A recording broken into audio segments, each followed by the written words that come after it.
Direttivo dell'ANCI nazionale a Roma per affrontare il nodo del decreto sicurezza che ha spaccato il fronte dei comuni tra ribelli e non.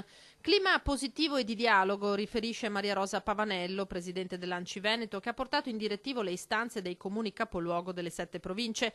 Una posizione finalmente condivisa, confronto e non disobbedienza. La strada che è sempre stata portata avanti dall'associazione è stata quella, insomma, un po' anche di verificare nel concreto, nello specifico, quali eventuali problematiche dovessero portare certe norme.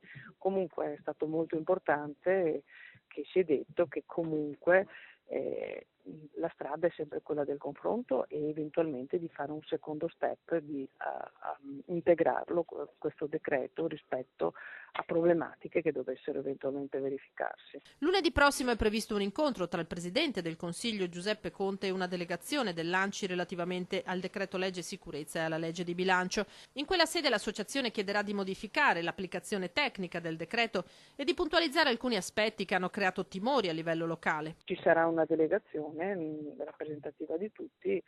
Quello che è emerso importante è che ANCI appunto è la casa di tutti i comuni e non deve essere strumentalizzato politicamente da nessuno. La distensione tra comuni e governo è durata però ben poco. A rompere l'idillio ancora una volta Matteo Salvini. Fa bene il presidente Conte a incontrare i sindaci, un caffè non si nega a nessuno, ovviamente il decreto funziona e non si tocca. Posizione che ha scatenato una pioggia di reazioni. Il presidente nazionale dell'ANCI, Antonio De Caro, suggerisce di prendere a Salvini non un caffè ma una camomilla. Noi come modalità riteniamo sempre quella, più che delle battute e dello scontro, quella di entrare nella concretezza delle problematiche. Quindi noi non abbiamo, insomma, né polemiche né scontri, ecco, è uno stile che non ci appartiene.